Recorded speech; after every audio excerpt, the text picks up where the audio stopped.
Imagine Victorian England, where the Tichborne case captivated the nation. A lost heir, a mysterious claimant, and a family fortune in the balance. Newspapers printed daily trial accounts, and people debated the claimant's identity. Could the claimant truly be Roger Tichborne? The answer was complex. The case remains a fascinating study of human psychology and mystery.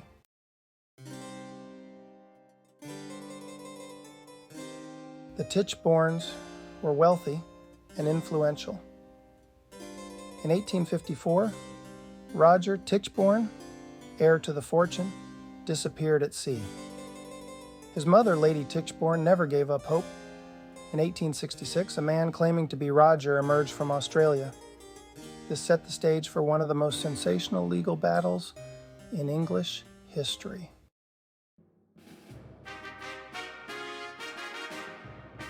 Roger Tichborne was born into privilege, but felt unrest. He attended Stonyhurst College, but excelled more in sports. Roger joined the British Army, seeking adventure. He yearned for more and resigned his commission. Determined to forge his own destiny, he set out on a new path. His journey would forever alter his life and his family's history.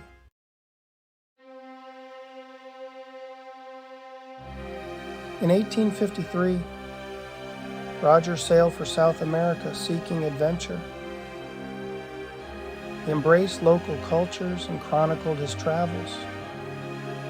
Roger faced perils but persevered. In April 1854, he boarded the Bella, which vanished without a trace. The mystery of his fate began.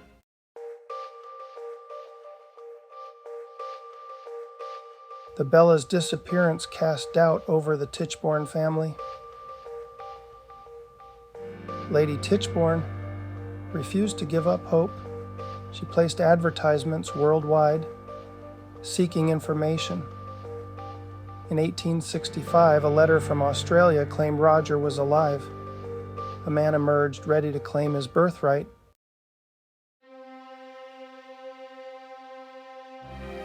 In Wagga Wagga, Australia, Thomas Castro claimed to be Roger. Lawyer William Gibbs saw an opportunity. Castro revealed a story mirroring Roger's disappearance. He produced a pipe with Roger's initials. The incredible claim sent shockwaves across the globe.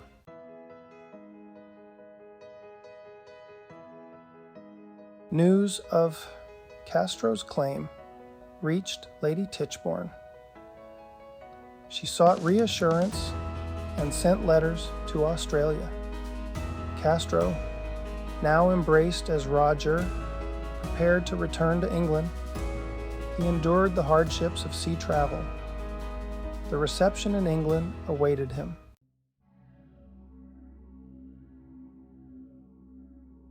The nation held its breath as the claimant arrived.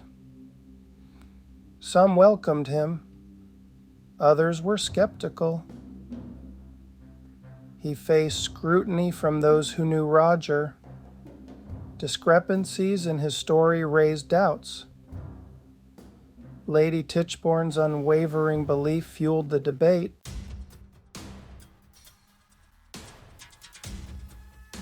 The claimant's arrival divided the Tichborne family. Lady Tichborne embraced him, but others were suspicious. Doubts about his identity spread. The family was torn between loyalty and skepticism.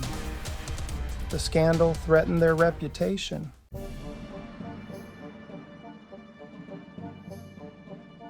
The Tichborne case became a battle for public opinion.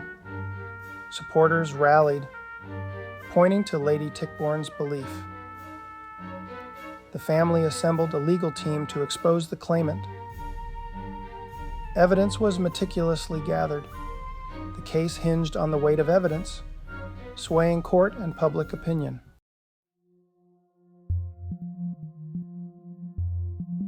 As the Tichborne case progressed, the name Arthur Orton began to loom large over the proceedings, casting a shadow of doubt over the claimant's true identity.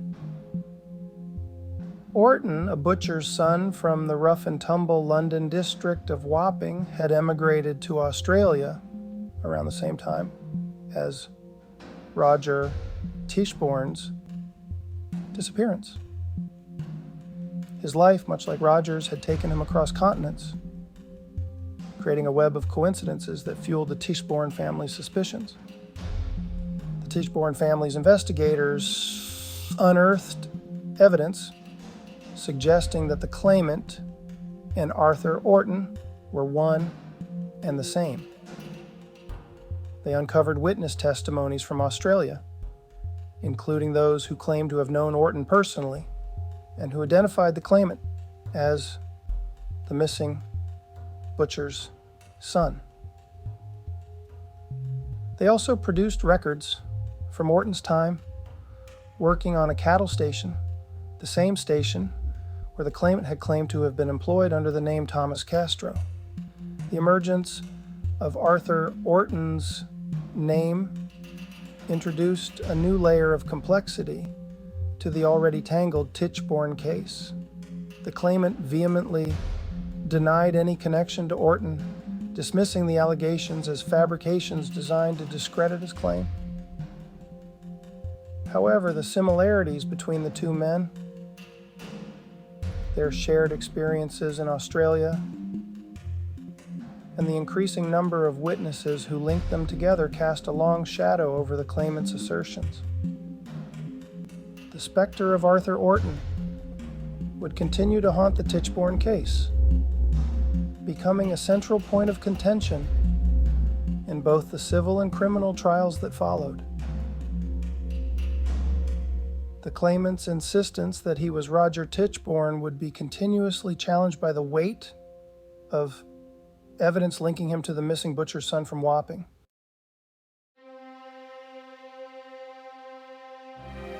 In May 1871, after years of anticipation and speculation, the Tichborne case finally went to trial.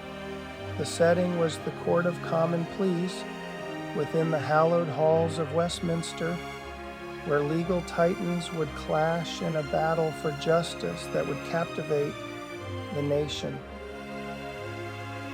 The stakes were high. The claimant's claim to the Tichborne baronetcy, a vast fortune, and the reputation of a family forever marked by this extraordinary saga. The trial was a spectacle unlike any other, a Victorian-era media sensation that drew crowds eager to witness the unfolding drama. Newspapers devoted countless column inches to the case, their pages filled with detailed accounts of the proceedings, witness testimonies, and expert analyses of the evidence.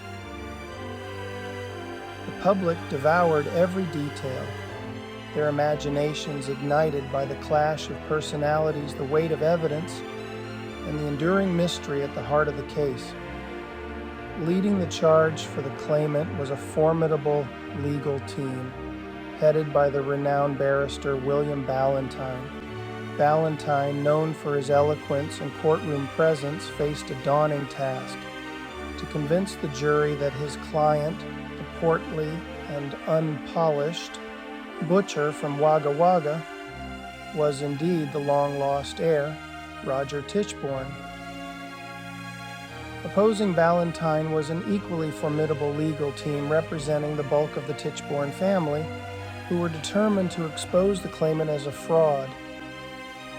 The prosecution, led by John Duke Coleridge, the Solicitor General, and Henry Hawkins, a skilled cross-examiner, sought to dismantle the claimant's story piece by piece, using the weight of evidence to prove his true identity as Arthur Orton.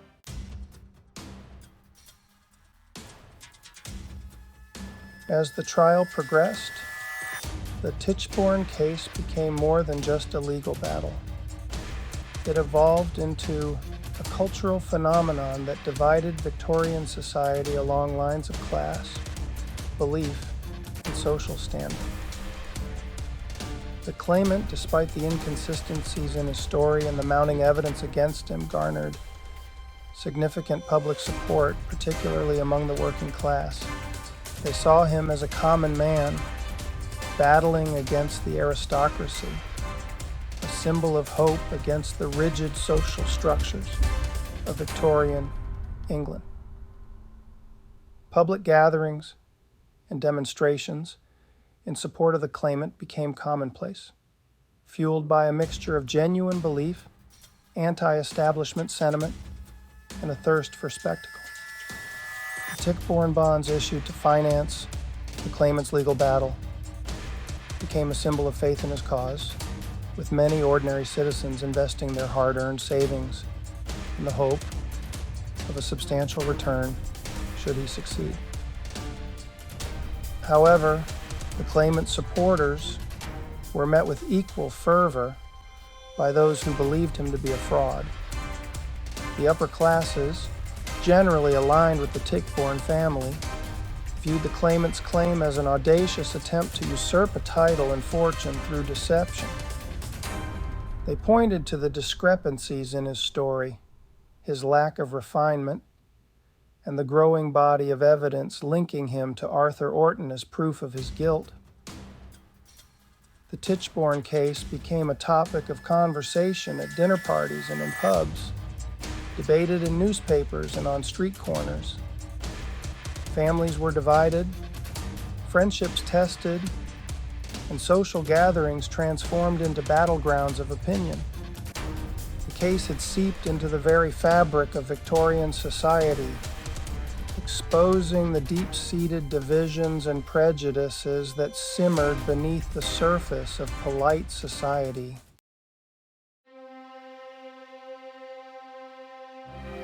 After months of legal wrangling, the Tichborne case reached a pivotal moment. The fate of the claimant and the Tichborne estate rested in the hands of the jury. The trial had become a test of endurance for all involved. On March 5, 1872, the jury delivered its verdict. The foreman declared the claimant to be an impostor. The jury's decision sent shockwaves through the courtroom.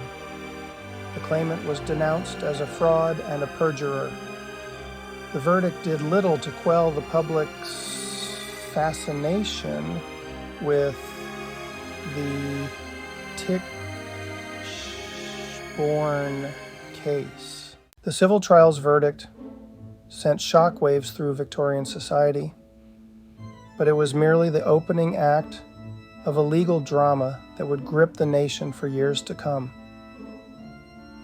The claimant, unmasked as Arthur Orton, now faced charges of perjury, a serious offense carrying a hefty prison sentence.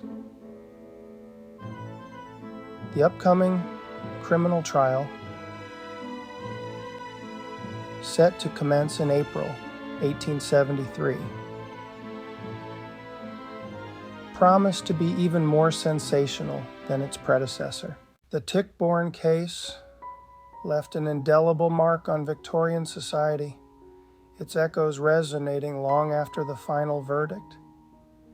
It exposed deep-seated class divisions and social prejudices and highlighted the power of belief and the allure of wealth. The claimant remained a figure of fascination and debate. The case had a profound impact on the legal profession, leading to calls for reforms in the English legal system. It became a cautionary tale, a reminder of the dangers of blind faith, the allure of easy money, and the consequences of deceit. The case was immortalized in literature, theater, and art, its themes of identity, justice, and social commentary continuing to resonate. The Tichborne case holds a unique place in English legal history. The Tichborne case, a saga of deceit and identity, left an indelible mark on Victorian England. It captivated a nation, divided families and ignited passions beyond the courtroom. At its core, it was a story of ambition and desperation. Arthur Orton, a butcher's son, saw a chance to claim a life of privilege. His transformation into Roger Tichborne exploited a grieving mother and a changing society. The case revealed deep class divisions and social anxieties. The Tichborne case became a public spectacle, a real-life Victorian melodrama.